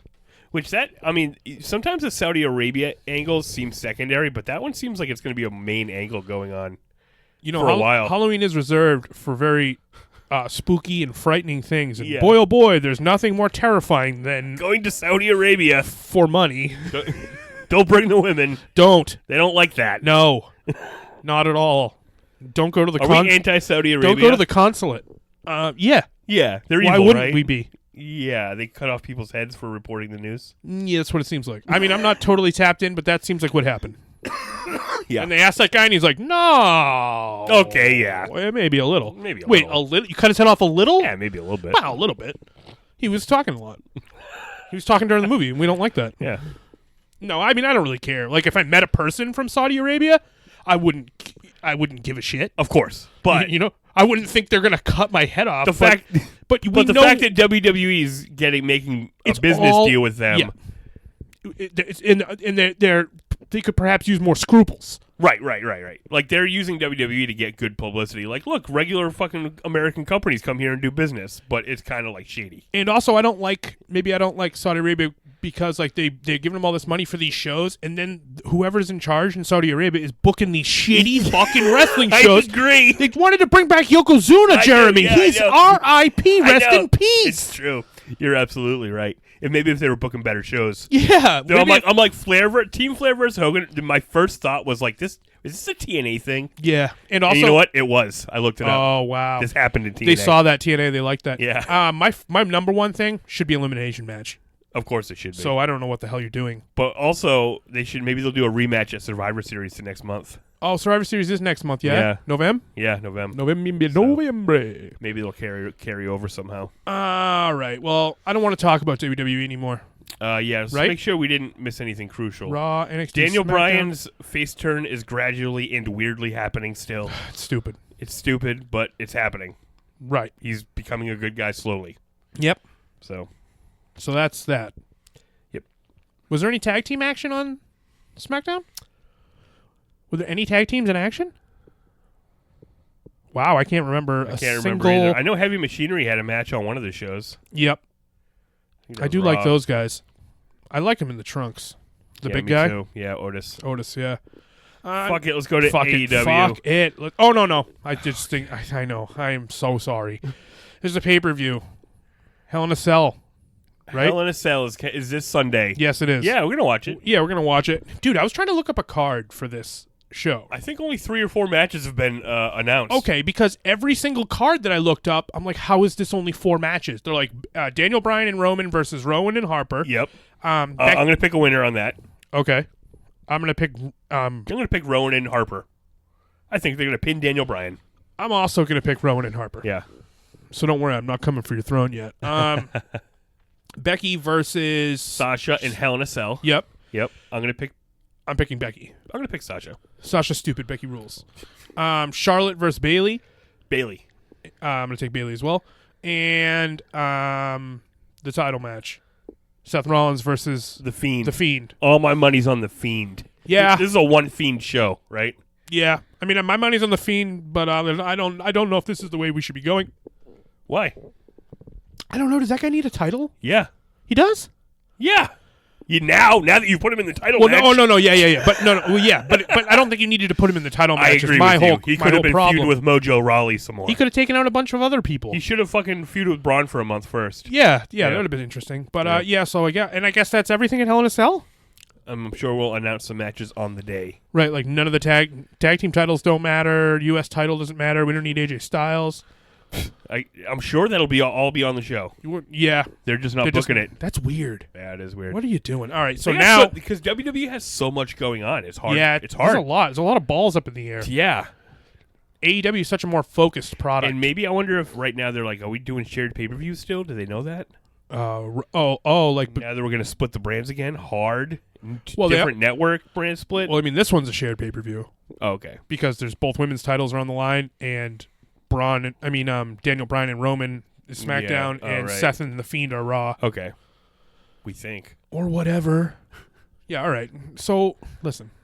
We're still gonna stay tapped into that WWE product and be watching. I'll watch the clips on YouTube just like I do. Yep.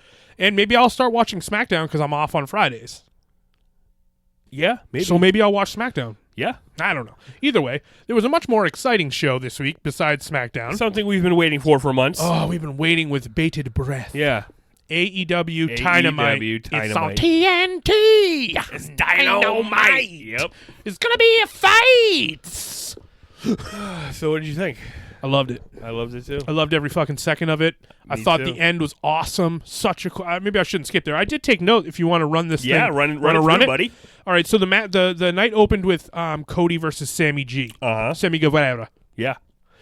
We went 20 minutes, clocked 20 minutes, no commercial. First 20 minutes of the show, 0 commercial. Match ends. Cody gets blindsided by Jericho. Yep. We go to commercial, but we stay on little screen. They did that a bunch of times. They did, of Jericho beating him up. And I'm like, that's perfect, because show me the match on the big screen. Yeah. And this is important, but not as, right, it's a secondary thing. It's important that he's getting beat up, but it's not important for us to see every punch. Exactly, yeah. And right away I was like, genius. Yeah. So then Shivani's going to interview Cody. And then Sammy Guevara goes for the handshake. He comes in, yeah. Well, at first you think he's maybe trying to start a Brizzle. Maybe he's unfinished business.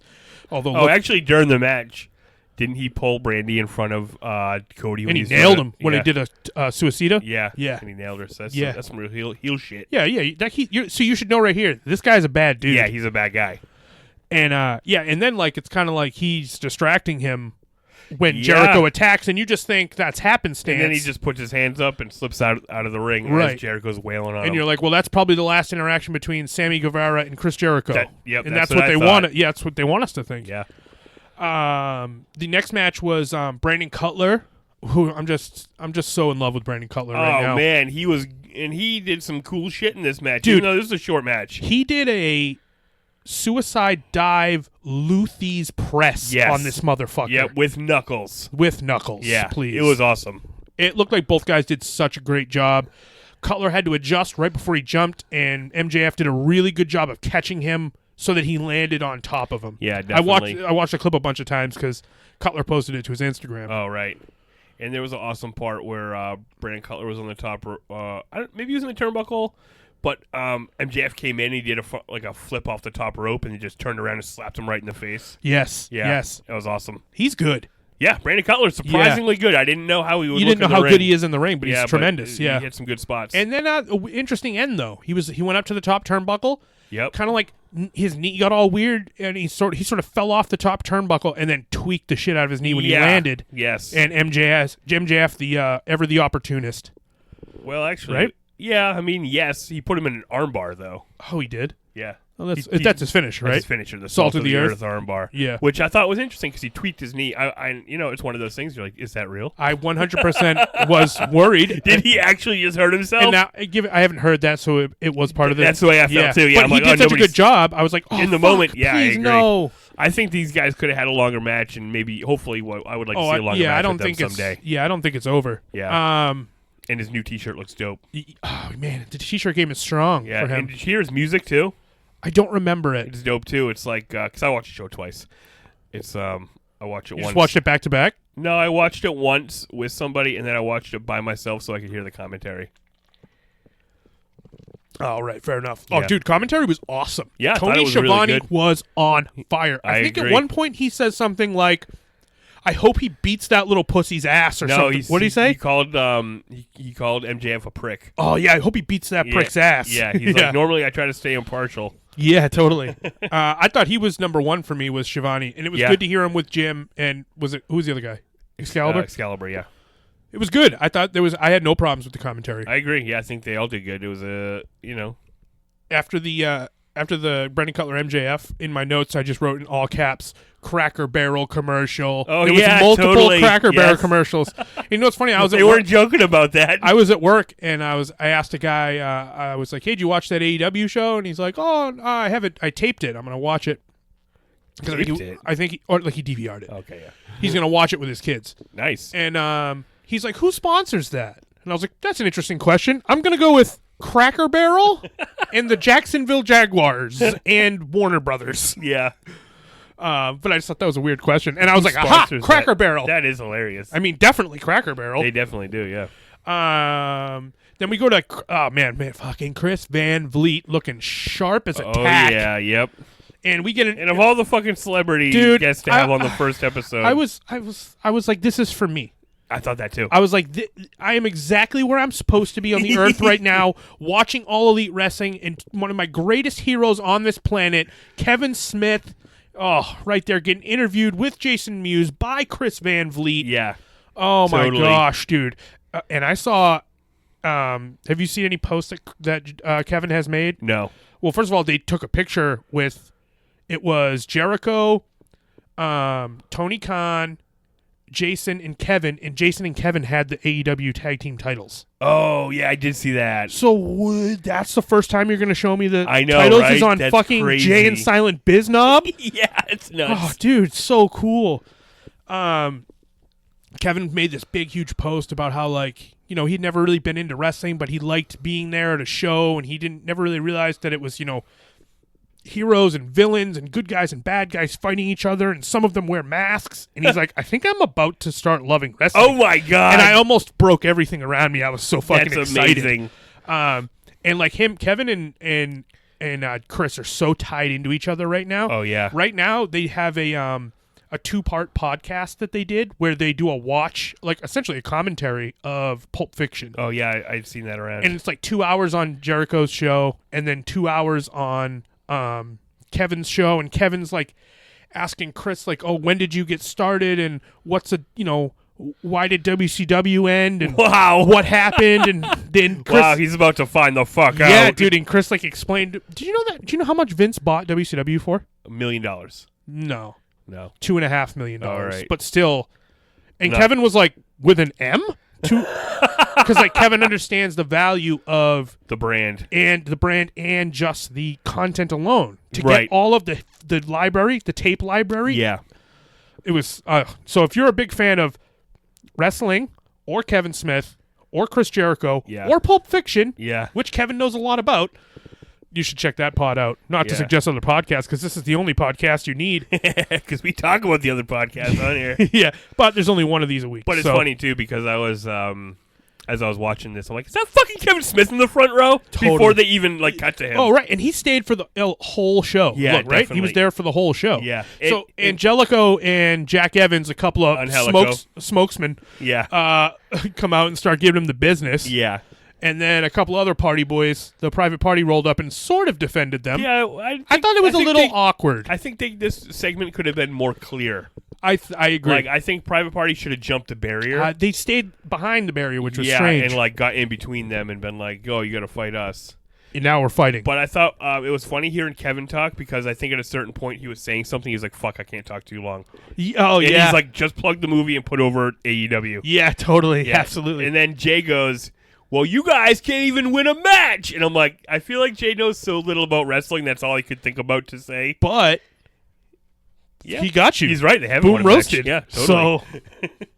So, I mean, I guess we're the people that have to fucking mention this, because that thing that Jack Evans said to him was a line from Jay and Silent Bob Strike Back, right? What did he say to him?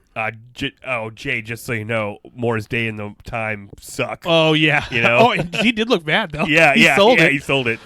We go to then there's an SCU promo vid of them, like, touring DC. So I thought this was a little bit weird, because this is the first episode. Yeah. I'm like, the first time some people are ever going to see SCU is like, he's going to, Scorpio Sky's doing his Obama, and these guys are dressed as the Secret Service. Pretty good Obama, though. It was a fucking phenomenal Obama. And then, like, all the stuff they said after that, like, these guys are cool. They were almost like rapping. Yeah. Those dudes' chemistry together. They do have great. They're like the New Day. Yeah, yes, exactly. Oh, that'd be a hot fucking. That would be a hot match. That'd be a hot match. Yeah. So then we get another. From that, we go to an SCU interview on stage with Tony Schiavone. I keep writing Tony in my notes, and I think it was confusing me because of Tony Khan, so I switched it to Schiavone, which took me forever to spell. 56 tries to spell it, and I do not know if I spelled it right. I believe it's Schiavone. But so we find out that SCU, who has 3 members, will be sending they will be sending to the tag team tournament. Yep. And it'll be Kazarian and CD, who was the 2 older OGs. members. Yeah. But then the Lucha Brothers come out. Right. Is that who? That's not who they're fighting, is it? I don't know. You would think, because that's what happened, but I don't know if they are. I don't remember the bracket, but they were saying Cero Mediano, and that's what they say when they're about to fucking kill you. I thought the Lucha Brothers were going to be fighting the Jurassic Express, which, we had said Jurassic Express was going to be fighting SCU on this show. I had said that in my card. I was wrong. Right. That must be Full Gear or next week. I was very upset that Luchasaurus and Jungle Boy weren't on this show. I was very upset. Luchasaurus, probably my favorite right now, up there. But you got to, take your time letting everybody fucking let the product breathe. There's so many guys that we do know about, and lots of guys we don't know about. That's right. One of which we'll be exploring later. Mm-hmm. So then they had this they cut to the Young Bucks and Kenny, and they're very earnestly taping their wrists and getting ready. And then they go to Jericho and his guys, and it was just, I was like, those are baby faces getting ready for a match. Yeah. Those are heels getting ready for a match. Yes, definitely. And it was the juxtaposition was perfect. They did a great job. The camera angles look different. Yeah. They might have gone a little cattywampus. Yeah, they might have done a Dutch tilt. Yeah, totally. I agree. Yep. The Dutch tilt, the Dutchman tilt. Yeah. On that sucker. And we got Hangman versus Pac. Yeah. It's this show is different from match to match. Yeah. You know what I mean? Like, the matches feel different. Yes. This one felt like a hard-hitting fight. Yes. You know what I mean? Yep. And whereas the Cody match felt like a wrestling match. Yes. It's like the story of the Cody match was easy. It's like, that guy's a dick, but he's faster than Cody, and Cody's trying to figure it out. But they don't have any personal animosity towards each other, so they're not trying to kill each other. Exactly. And this one is like 2 guys who don't like each other, to fucking knock each other out. Yes, mostly. Totally. Pac v. Hangman. Pac v. Hangman. Yeah. I wrote in my notes a perfectly structured commercial break before the match actually starts, because they did entrances and commentary hype. Yeah. Then they went to a commercial, one of which the commercials was for Stumptown. So guys, watch your Stumptown. And then And then they just come back in, and we get led in beautifully by Shivani. Leads us, and now we're here. We're having the match. These two superstars. Yep. And I'm pretty sure, like, JR said some interesting things today on this episode about the commercial breaks. It was like, he goes, I'm pretty sure it was at the beginning of this match. He goes, if we got to go to another commercial break, we're taking it picture in picture. Yes, I have that in my notes. He said that. Yep. So I thought that was really interesting. Just so you know, you're not going to miss it. You're not going to miss a second of this hot contest. Yeah. So a bit of a cheaty finish here with Pac. Yeah. Pac. Yes, what happened? Pac hit him in the dick, snuck in a little nut shot. That Hebner, when I was watching it, I think I blinked and missed the hit in the dick. So then you were just like, he won clean? Yeah, that's what I thought. Choked him out with the brutalizer? That is what I thought. So he hits him in the nuts, black arrow, brutalizer, and Hebner calls for the bell. He didn't tap. He was just out. Yeah. Yeah. Oh, yeah, you're right. Yeah. And Pac is 2-0. Yep. But in the after interview with Tony Khan, did you watch that? No. He had said, well, I think that Hebner, if Hebner blew that call, then it seems like that's not over, and like Hangman should probably get a rematch if Hebner screwed up. Wow. He also called the group that comes out at the end. He called them. He said the word stable. Yeah. And they hadn't really, it clearly is what's happening. Right. But one of the interviews, like, you just said stable. Are they definitely a stable? And you could see Khan go, fuck, I shouldn't have said the word stable. And he goes, well, it looked like it to me, and you could see him kind of backpedaling. Yeah, he's like, fuck, I'm not supposed to say that That's yet. the interesting thing about AEW, or one of the many interesting things, is that, like, it's in kayfabe when the show's on, but as soon as the show's off, kayfabe's over. Right, and then you got to be careful. And then, like, people will say things that will give you hints. Yes, absolutely. Because they're, like, working not within the rules of kayfabe. Yeah, it's like another... There's another level that's in between. Because they know that there's so many people just like me and you who like that part of wrestling, where you're like, I like watching the show and I like it drawing me in and I like believing the stories, but when it's over, I know it's not fucking real, and I know that these guys are under contract, and I know that these guys different guys brought different guys under the Federation for realsies, and that's a whole nother level of storytelling. And we are more than willing and capable of adjusting our settings. Switching now back I'm watching the show and I'm accepting the storytelling. I'm putting my disbelief behind me. Right. Now, if the show is over, I'm prepared to see how Tony thought the show went. How's Chris? Is he okay or whatever? Now we're watching the Chris Van Vliet episodes after with the interviews telling me about which spots got blown on the fucking show. Oh. Or whatever it might be. Is that a real thing or you just bullshit? I made that up. Yeah. I saw that the referee, Aubrey Edwards, is on Chris Van Vliet's YouTube show. I watched some of it. Very cool lady. She used to be a video game programmer. Wow. And she's like, usually you don't get your dream job twice, but I guess I did. So, yeah, that's interesting. And then also there's a third level of kayfabe on AEW that's being the elite. Yes. Which is ridiculous shit that couldn't really happen, would never happen on the AEW show, and is definitely not real, and yet is part of the continuity because it's things like when they showed that scene of Jungle Boy and Luchasaurus sticking up for Marco Stunt, and now he's just with them. Yeah, that's true. It happened in a silly being the elite skit, but it happened. That SCU bit with Obama was like the closest thing we got to. Oh, that looks like a being the elite bit. Yeah, it looked like a being the elite bit. Yeah. All right. Well, here we go into the. This is why I'm not in charge anymore. The Nyla Rose versus Riho for the Women's World Championship. Right, and also for the opening to the show rights. Yes. I win. Can I tell you who my least favorite wrestler in all of AEW is? Yeah. With a pash? Yeah. Britt Baker.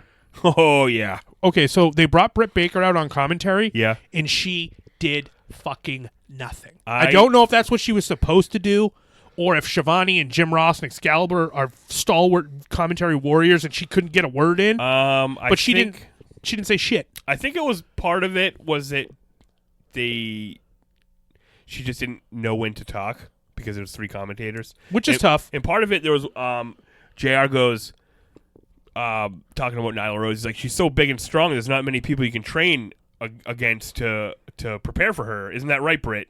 And she goes, yeah, you're right, JR. All right, thank you. Wonderful input. And then right after that, and she hadn't been saying shit the whole time, and then right after that, Excalibur was like, Britt, how would you prepare for Riho? And then she kind of talked a little bit. I'm like, oh, finally set her up. but it's like she had no urgency. Yeah, it's like you're trying to like. Sometimes you're listening to a podcast, right? And there's two people on that podcast, and the one person is doing a great job, and they're spitting gold. They try to throw to somebody, and it's just like throwing a fucking ice cream sandwich in a brick wall, and you just get slides down, and we get a big stinky fucking dud. Yeah, it's true. But there was a match here between Nyla Rose and Riho. Yeah, and so the commentary was a little weird. Yes. And honestly, it seemed like Britt Baker was mad that she was out there to begin with. Yeah, like, why am I out here? Why am I not in this match? Yeah, exactly. Maybe because you suck. Maybe you should stick to fixing teeth. Ooh. This is just my least favorite, okay? Yep, fair. Just don't like her. I haven't seen anything wrestling-wise, and this was her chance to impress me even a little bit on the microphone. She didn't do it. Fair enough. But Nyla Rose and Riho did impress me because they are awesome. Yep. These Joshi girl, I almost called her a Goji, which is a berry, not a type of female wrestler. The Joshi, who are the women's wrestlers from Japan. Yes. Kenny's pride. Secret project. Yes. Yeah. Not so secret because he comes out at the end of this match to right. defend Riho. Yeah, you're right. I really thought Nyla Rose was going to win this match, as we discussed earlier. Yeah. But it was brutal.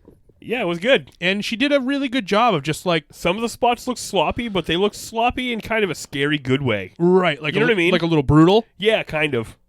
Like Riho was landing funny, and like the things, not everything was so smooth. Like at one point, Riho went to do a double stomp on Nyla Rose's back, but Nyla like propped herself up so she landed on her and then like fucking shook her off. You're right. It was really weird looking. But it was cool. But it was cool. She monstered her. Yeah, yeah. She was like, you ain't stomping me, fool. Yes. But it wasn't clean. It wasn't like she landed, bounced up, and jumped fucking 10 feet into the air and took a flat back. Exactly. She ate shit. Yes. Yeah, she ate shit. Yeah, exactly.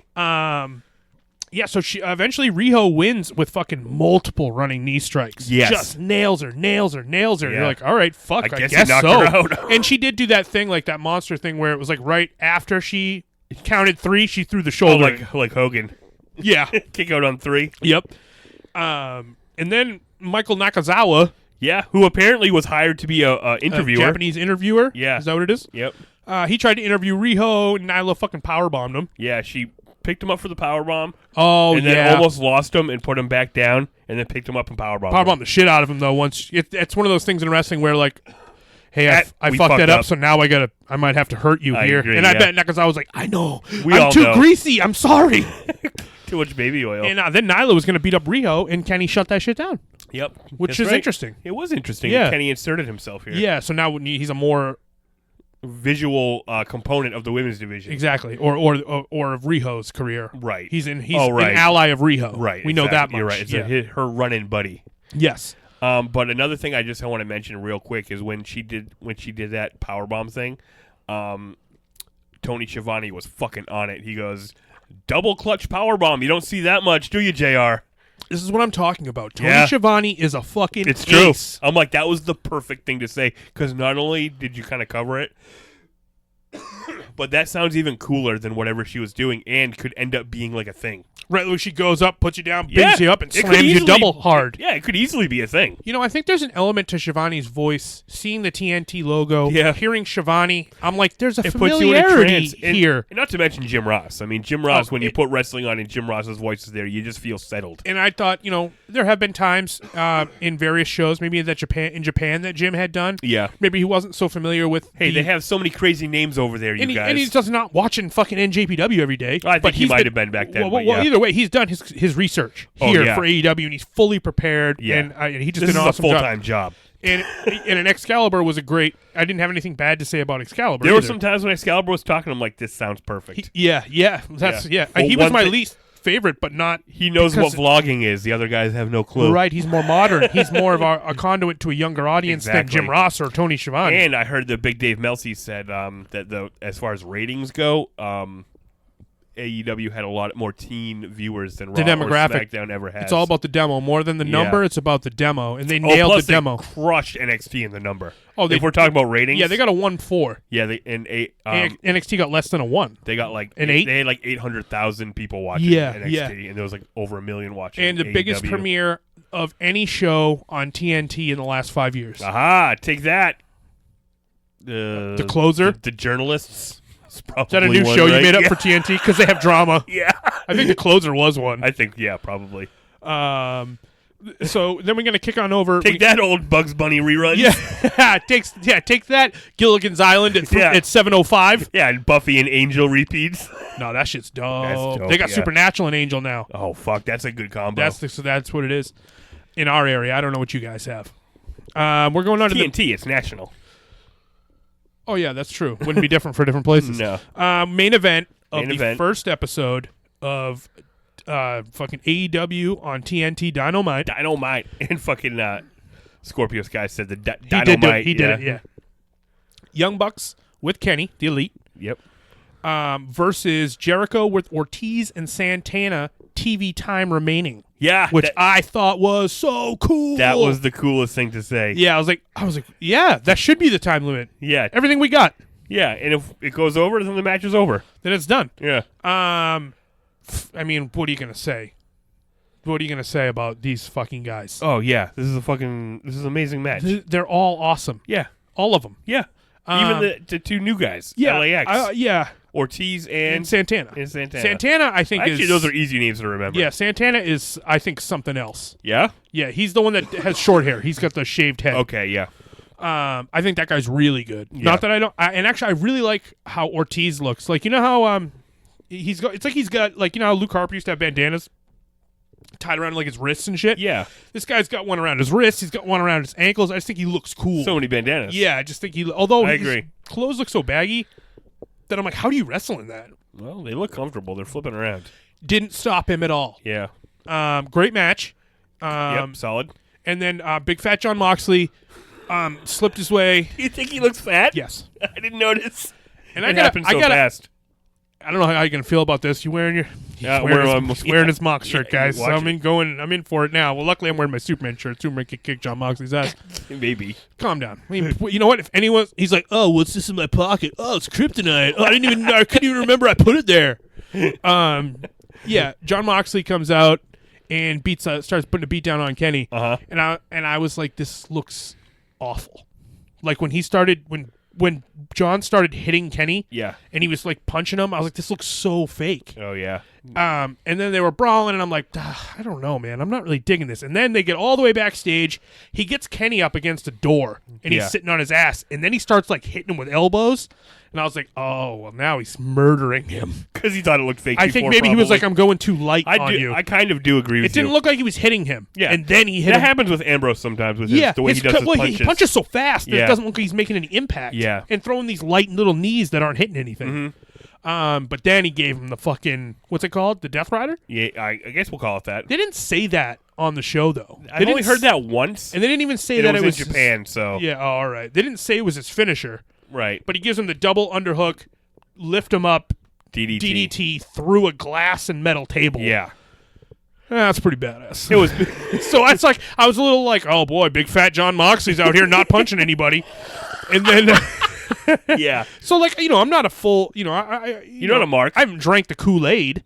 Yeah. I just like what I like. But totally. He did turn me around by the end of the I'm willing to give everything more than one chance in AEW because I think they deserve it's the first fucking show, and that was the first moment where I was like, I don't know. But they got you back at the end. Exactly. So I was like, well, then I guess maybe he did a good job. Don't come out here throwing your hardest punches right away, because then what do I have to look forward to? Right, I guess. And also, as they're brawling through the crowd, I'm like, this is some fucking Dean Ambrose shit. Oh yeah, I thought it was some WWE Dean Ambrose shit. But then I'm like, well, he's the same guy. He is the same. It's almost the same character. It is, dude. I watched. He's just less silly. I don't remember. I wish I could remember what the channel was called, but there was like some sort of interview on some sort of internet show where it was like this dude. They brought in 5. This was after Dynamite. They brought in 5 people from AEW, and he interviewed them all. And they were sitting like one chair on the ground level, and then on a riser there was 2 people behind him. Okay, and it was Chris Jericho, John Moxley, Awesome Kong, Nyla Rose, and Jungle Boy. Oh wow! And like John is in the middle between Jericho and Kong, and I'm just like, oh, why did you bring him? Why did you bring John Moxley? Why were you like, let's send John Moxley? You could tell he didn't want to be there. Yeah. He was doing a bad job because he's weird as shit. Yeah. Jericho like luckily stepped in and sort of like did his part for him. Really? Kind of. Wow. Like he made it more like made it seem like John was more of a real human being and not just like, well, I'm so weird and I thought I was going to quit wrestling altogether, but like I didn't even know Who about. do you think they should have sent? Luchasaurus? No, I think no. Sammy Guevara. Yeah, should have sent Sammy Guevara. Yeah, you could have. Yeah, well, I wouldn't want to send someone else that's in Jericho's faction. Oh. I would have sent maybe Kazarian. Yep. Yeah, Kazarian. Yeah, Kazarian. Yep. And actually, who did I hear that got brought in by Kazarian? Oh, Aubrey Edwards, the referee. Oh, really? Yeah, she got brought in by Kazarian because they kept bumping into each other at shows, and he was like interviewing her, and she had the cool thing no about idea. That's the cool thing about AEW. It's like because it's by the wrestlers, so it's like not only by the vice presidents like Cody and Kenny and the Bucks, but also they have kind of given a little power over to the guys they trust. So it's like you're getting. Right. And isn't CD like fucking talent coordinator? Yeah, he's talent relations. Yep. Do you think Kazarian's a scout? You would think. Yeah. Yeah. That's awesome. Yep. So now. So speaking of bringing guys in. Yeah. Well, yeah. So now at this point, the Young Bucks are having to fight these three dudes by themselves. Right, and Nick gets a hell of a hot tag. Yeah, they're trying. They're super kicking. They're flipping. I saw a post from Nick on Instagram that was like, "Oh, first super kick party on Dynamite." And it was them kicking Jericho when he was trying to Walls Kenny. Yeah. And then Jericho pops up on the fucking comments, and it's just like, "Yeah, good. Take it easy, guys. # potato." Oh, wow! See, like, that's fucking. The thing, that's that thing. That's the thing. The integration. Yeah. The it's real, but it's not real. Yeah, totally. And WWE refuses to do that. No, they're like, no, it's real, but it's entertainment. But Yeah. like Brock's real, right? Yeah, Brock's definitely real. So we gotta get another real guy to fight him. Not one of these pussy ass wrestlers. Yeah. That's worked their whole fucking lives for this. And that's what it feels like. That's like kind of the nice thing about AEW. Like everyone gets to play. The Yes. whole roster gets to play. We're all on sort of an even right field. now. Everyone there's an open even field. Like, Your wins and win. Yeah. Win, and you'll keep going. Exactly. Yeah. So Jericho and friends win with a fucking super Judas effect, which I liked. What happened? I missed it. So they fucking Ortiz threw one of the Bucks into the turnbuckle. Yeah. Did a run, like went and tagged Garrett. Did an attack on him. Got on all fours for like a whisper in the wind thing. Yeah. The other guy ran, jumped off him, nailed him. Then that other guy tagged Jericho. Yeah. Then they both ran. Ortiz and Santana ran to the corner. Yeah. They did a double Irish whip at Jericho. Jericho hit him with the Judas effect. Oh, yeah. So a super awesome. Judas effect. Right. That's awesome. Win. Jericho got a good win-loss. Oh, fuck yeah. He's in undefeated, this thing. I mean, although now he's undefeated. I think he's undefeated in both singles and 3-on-3s. Then out comes Jake Hagar. Well, no, not yet, man. You're skipping it. It was a whole like what? This guy comes out to help this guy. This guy comes out to help this guy. You're right. That is what happens. Yeah, because Cody comes out to help the Young Bucks in his nice pants and shoes. Yeah, because they're getting a beat down. Then Sammy comes out, and you think, oh, well, Sammy and Cody, maybe respect from earlier. Kicks him right in the dick. You're right. Dustin Rhodes fucking hits the ring, and it's funny because he hits one of the guys with one of his sweet chops to the throat, and then he's like, "Oh, Sammy Guevara," and kicks him right in the nuts. Oh yeah, and I didn't notice that the first time I watched it. I watched a little bit of clip afterwards to revenge the dick kicking of his brother. Yeah, but then Jake Hager, dude, comes in like a fucking man possessed. Yeah, what'd you think about it? I thought it was a cool ending. I thought it was a cool ending, and the crowd popped. Yeah, for Jake Hagar. You know, it's funny when you bring a guy in like Jack that. Swagger from the WWE. Jack Swagger, former WWE World Champion. Tony even accidentally called him Jack in the oh yeah, in the press conference. It's like, you know, you bring a guy like that in who kind of has a stink on him in WWE, at least did. Yep. Kind of never broke out, but I think we all understand that the reason guys don't break out isn't because they're not good enough. Because they don't get the opportunity. Because they're not allowed to. Yeah. Undefeated in MMA. That's an impressive thing to say. So it's like they brought it. I think that's part of it, right? Yeah. So, yeah, and I mean, he's like the biggest guy in AEW now. Yeah, like Luchasaurus is probably about they're the probably same size. They're similar size. Yeah. Yeah. So then the show fucking closes. We got Jericho, Santana, Ortiz, Sammy, and Big Jake. And I think that Jericho Jericho telling him what to do is going to be helpful. Yeah, the anti-elite. Yeah, the anti-elite. Yeah. I saw a clip on... I can't wait to hear the explanation of this whole thing. Oh, yeah, I saw a clip on Instagram, and it was like all 5 of them walking at a camera, and they were like, oh, Chris, would you like to make any comments about... And he's like, I'll explain it next week. All I have to say for now is... And then fucking Jake steps in and just fucking pushes the camera guy on the ground. Wow, so I can't wait to hear him explain it. Yeah, absolutely. Yeah. And that's how the fucking show ends, dude. It was awesome. But some fun AEW news that I saw today. Okay. Have you heard of AEW Dark? Yes. Cody announced that there's going to be a show on Tuesdays that I think is going to contain the dark matches from the previous week's Dynamite. Right. So is this going to be on TV or is this going to be on YouTube? No, I'm pretty sure. I think it's on TV. Okay. I'm not sure on that though. Why? What did you see? Yeah, otherwise, I think it's on YouTube. Oh, I could be wrong. I didn't see that it was on anything. Yeah. I just knew that it existed. So there you go. Wow, that's exciting. Yeah. So hear all the enthusiasm we have about AEW and how much we wanted to stop talking about WWE. Yeah. And I don't want to be an anti, like we're fucking marking out.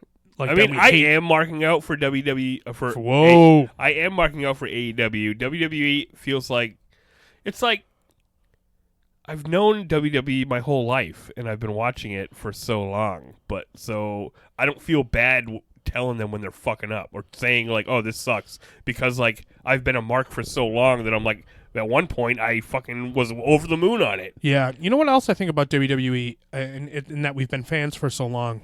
You never get rewarded for being a fan for a long time in any way, story-wise, monetarily. Yeah. You only get free network when you're new, which I get, but... No, it's true. I just feel like I'm getting...